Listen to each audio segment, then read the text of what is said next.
São eventos em que o Cristo vê a humanidade do futuro e como todo o cristianismo está vinculado a isso, que essa visão espiritual fosse desenvolvida da mesma maneira que para nós hoje. Vamos lá, meus amigos, agora a prometida leitura dos discursos de despedida do Evangelho de João.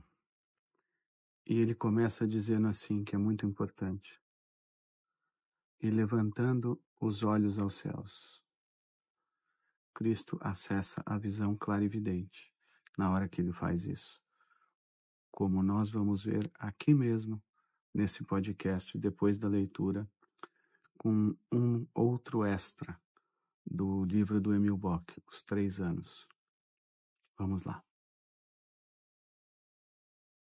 Jesus afirmou essas coisas e depois, levantando os olhos ao céu, disse: Pai, é chegada a hora. Glorifica teu Filho, para que teu Filho glorifique a ti. E para que, pelo poder que lhe conferiste sobre toda a criatura, ele dê a vida eterna a todos aqueles que lhe entregaste. Ora, a vida eterna consiste em que conheçam a ti, um só Deus verdadeiro, e a Jesus Cristo que enviaste. Eu te glorifiquei na terra, terminei a obra que me deste para fazer.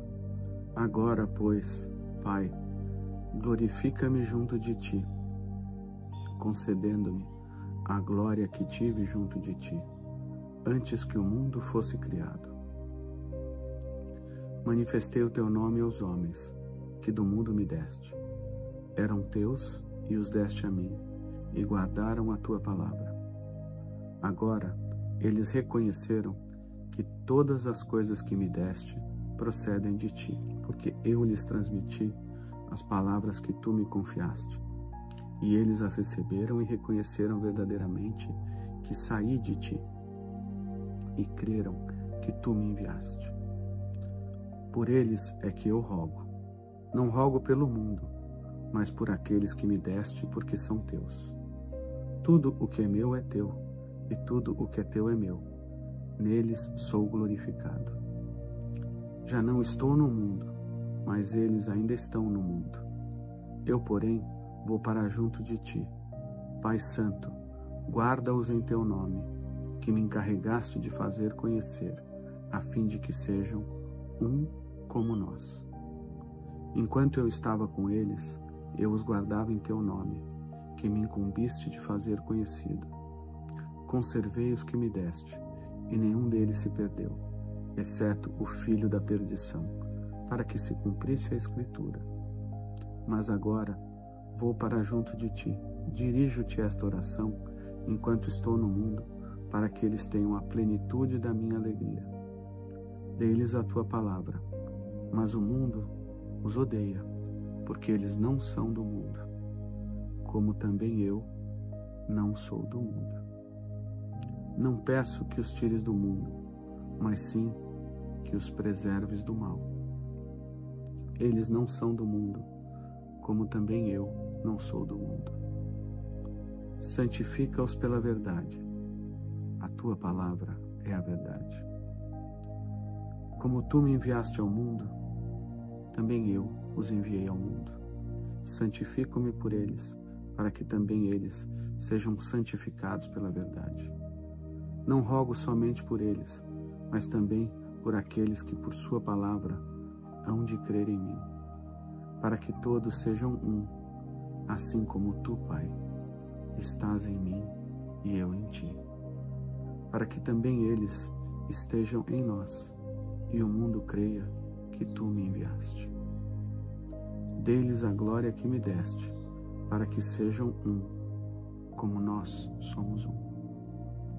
Eu neles e tu em mim, para que sejam perfeitos na unidade, e o mundo reconheça que me enviaste e os amaste, como amaste a mim. Pai, quero que, onde eu estou, estejam comigo aqueles que me deste, para que vejam a minha glória que me concedeste, porque me amaste antes da criação do mundo. Pai justo, o mundo não te conheceu, mas eu te conheci. e estes sabem que tu me enviaste. Manifestei-lhes o teu nome, e ainda hei de lhes manifestar, para que o amor com que me amaste esteja neles e eu neles.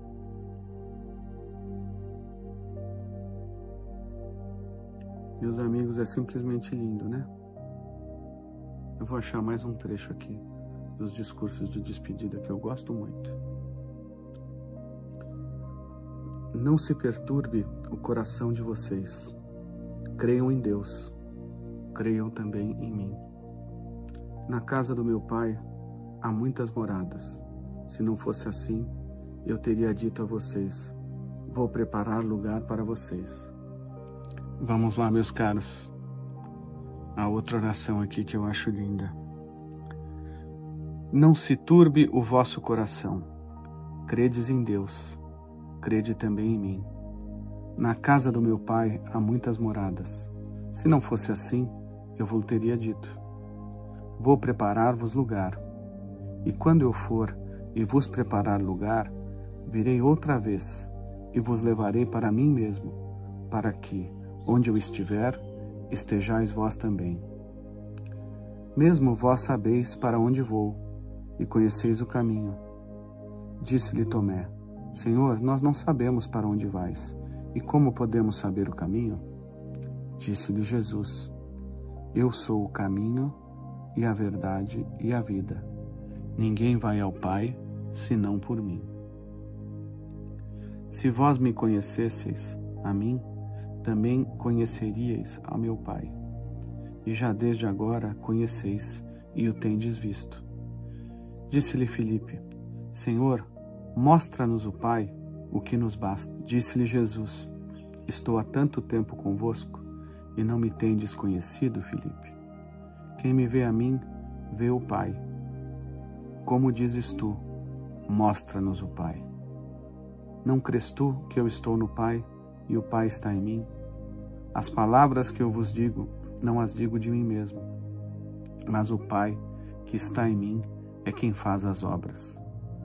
Crede-me que estou no Pai, e o Pai em mim.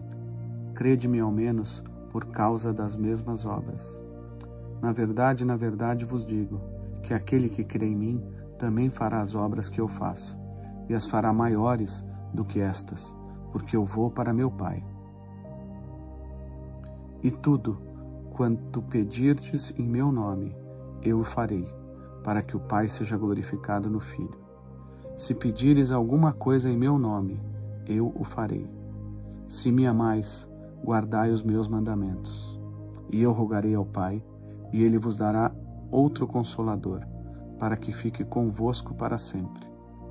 O Espírito da verdade, que o mundo não pode receber, porque não o vê nem o conhece, mas vós o conheceis, porque habita convosco e estará em vós.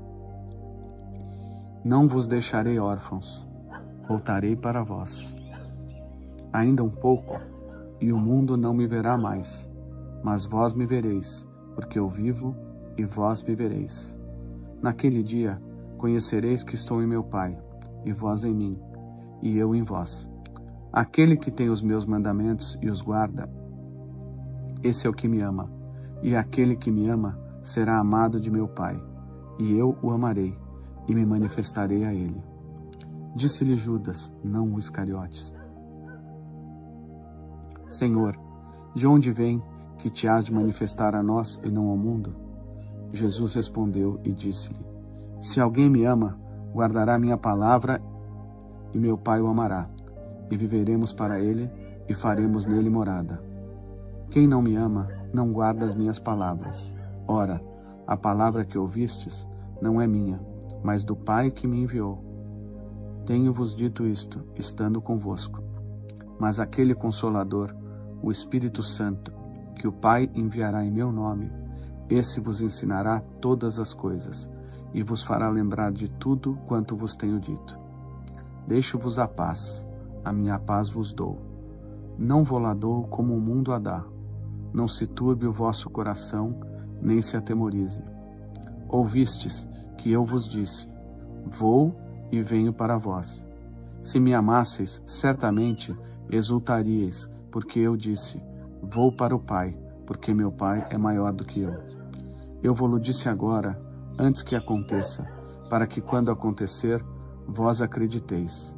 Já não falarei muito convosco, porque se aproxima o príncipe deste mundo, e nada tem em mim. Mas é para que o mundo saiba que eu amo o Pai, e que faço como o Pai me mandou. Levantai-vos, vamo-nos daqui. E aí ele assusta os discípulos com essa chamada para se levantarem rapidamente.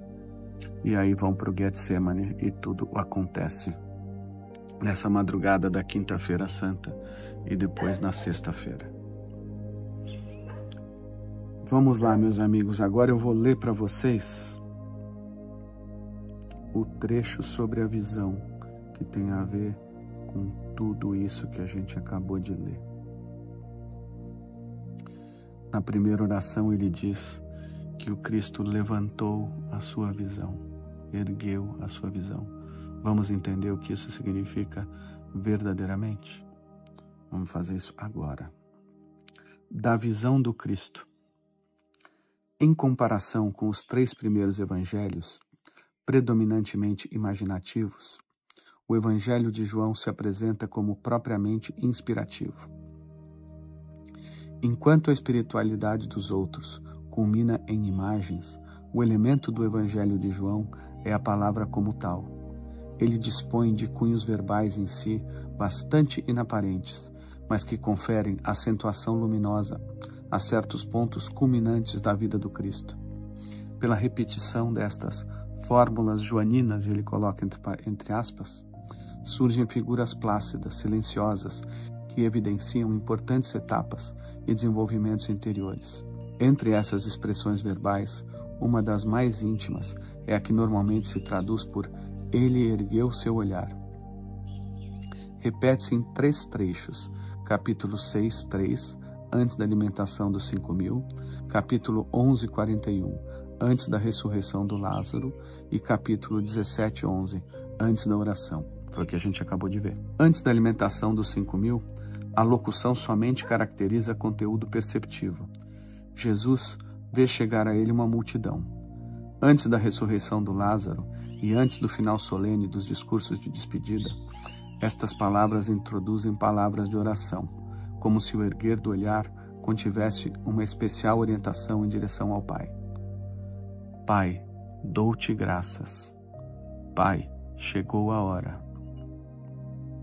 Enquanto se acredita que Jesus viu uma multidão faminta através de uma percepção física, existe um abismo separando o primeiro trecho dos 2 outros. Entretanto, este modo de compreender é provado errôneo, já pelo fato de não estar escrito ele vê, mas ele tem a visão. Essa é a tradução correta. Ele tem a visão da grande multidão. Nos trechos, a fórmula exprime a entrada do Cristo em estado de visão suprassensível, de visão clara e evidente, gente. O Cristo já manifestou durante toda a sua vida terrena essas capacidades suprassensíveis, essa capacidade clara e evidente de uma visão espiritual. A tradução exata é a que Rudolf Steiner deu de João 17:1, que é: Jesus transportou-se para a visão espiritual. Nisto, o importante é saber que esse estado não leva apenas a percepções, mas também ao contato com as realidades contempladas e as origens superiores das forças. Cada vez, efeitos especiais resultam dessa visão, que de fato é muito mais do que um simples erguer de olhos devoto. Os 3 trechos têm um prelúdio no 4º capítulo, onde Jesus convida os discípulos a erguerem seus olhos. Olhai os campos como estão brancos para a safra. Jesus abre aos discípulos a visão exterior do estado da humanidade. Quem estava pronto e branco para a safra era a humanidade e não os campos com os vegetais ali contidos. O primeiro dos 3 trechos se relaciona diretamente com isto. A multidão que o Cristo vê chegar não está fisicamente presente. Trata-se da humanidade futura, que aparece em espírito, vê isso com visão espiritual, com visão clarividente. A alimentação é antes uma provisão de forças para os discípulos em sua missão apostolar do que uma manifestação momentânea de gente presente. Nos outros dois trechos, podemos perceber que a visão do Cristo está intimamente ligada ao estado de oração de sua alma e que, de modo geral, oração e visão se ligam por íntima relação causal. Meus amigos, o que ele está dizendo aqui é que esses dois eventos da alimentação dos discípulos são eventos em que o Cristo vê a humanidade do futuro, a humanidade dos bons, a humanidade das ovelhas, que vai se juntar ao Cristo e vai conseguir realizar o propósito da missão do ser humano na Terra, da sua evolução espiritual, para que a gente se torne um dia, num primeiro momento, um anjo, depois um arcanjo, depois um arqueu, depois um exousiai Elohim, e assim por diante. O ser humano foi criado para ser o 10º degrau da hierarquia celestial. Ele é o ser do amor e da liberdade, e a gente vai galgar isso durante séculos e séculos, até a consumação dos tempos. E o Cristo vai estar conosco, nos acompanhando até a consumação dos tempos, porque como 10º membros da hierarquia espiritual, acima dos serafins, nós vamos fazer parte da Trindade divina, com Pai, Filho e Espírito Santo. E essa visão espiritual, nesse momento, revela essa humanidade do futuro.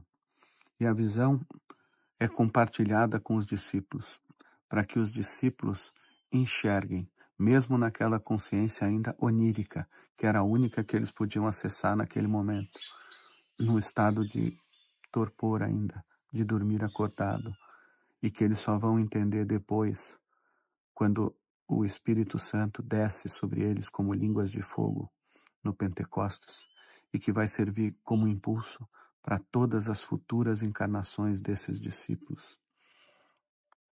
E que nessas encarnações eles vão cada vez mais ir gradualmente compreendendo o que foi essa maravilhosa visão profética que o Cristo compartilha com eles. E aí o Bock continua. Os 3 trechos não são idênticos entre si. Apresentam uma gradação crescente em relação à esfera sobre a qual se dirige a visão e cuja força é invocada. No final, o fruto da visão do Cristo não é tão perceptível como na alimentação dos 5.000 ou na ressurreição do Lázaro, mas não é menos importante. É todo o abençoado destino futuro dos discípulos. É o que ele está falando ali para os discípulos, gente. Eu vou e vou fazer morada para vocês, na casa do meu Pai há muitas moradas, e eu vos deixo a paz, eu vos dou a minha paz. Eu adoro essa locução, que é da missa católica. Essa locução me pacifica, me acalma, me tranquiliza, me abençoa toda vez que eu penso nela.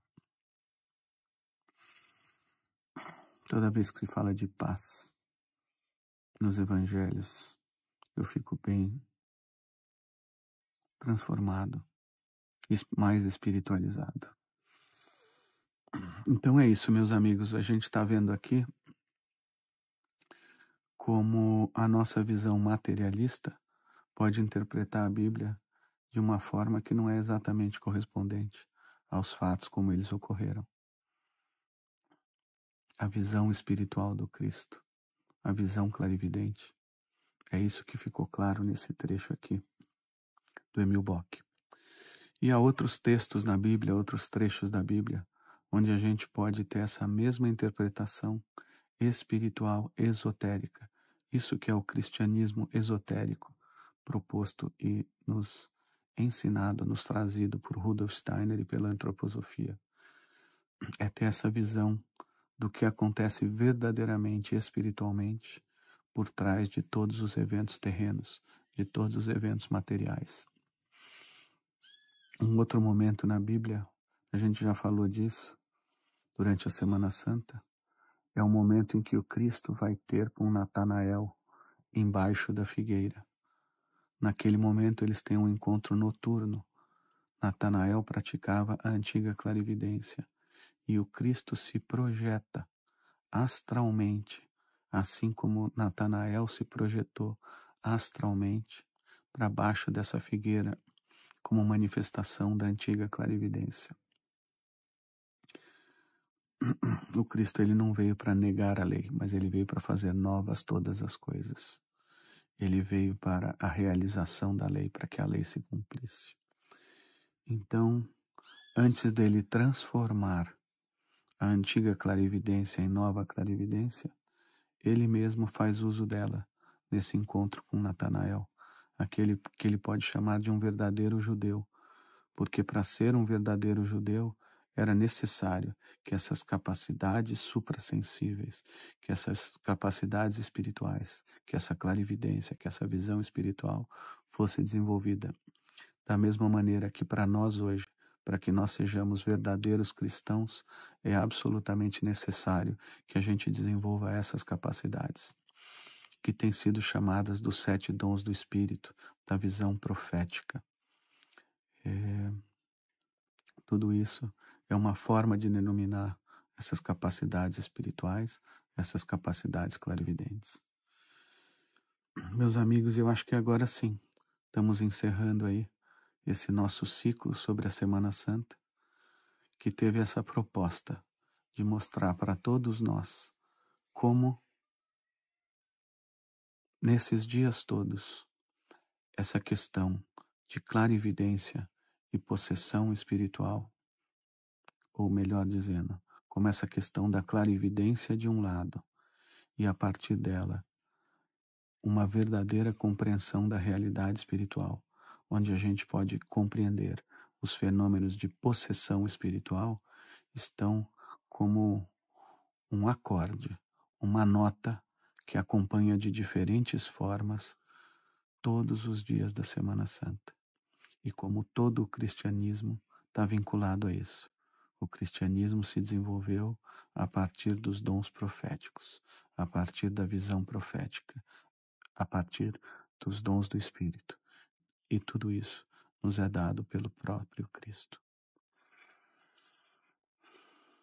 Vamos terminar aqui em paz, meus amigos. Paz para o mundo, paz para a sociedade, paz para a família e paz para cada um de nós. Namastê. Eu reconheço o Cristo em vocês. O Cristo em mim reconhece o Cristo em cada um de vocês. E é somente através do Cristo que isso pode ocorrer. Então é o Cristo que tem que estar na nossa relação para que ela seja verdadeira. Nós vamos falar muito nos nossos podcasts sobre o conceito da liberdade, igualdade e fraternidade que inspiraram a Revolução Francesa, mas decaíram, foram transformados em conceitos de uma visão materialista naquela época. O impulsionador de tudo isso foi o próprio São João Evangelista, reencarnado como Mestre Rosa Cruz, como Saint-Germain, naquele momento na realidade. Mas com os impulsos do Mestre Rosa Cruz, todos são a mesma entidade. E nesse conceito da trimembração social, da trindade divina aplicada à sociedade, nós vamos compreender que a verdadeira relação entre os seres humanos é uma relação fraternal, é uma relação de irmandade. A Igreja, o corpo de Cristo, se forma a partir desta irmandade, unida em liberdade e igualdade, através da fraternidade entre os homens. Essa fraternidade é uma outra forma de indicar essa relação que existe do Cristo em mim, para o Cristo em você e através do Cristo entre nós, em nós. É isso aí, meus amigos. Vamos terminar. Muito obrigado a todos.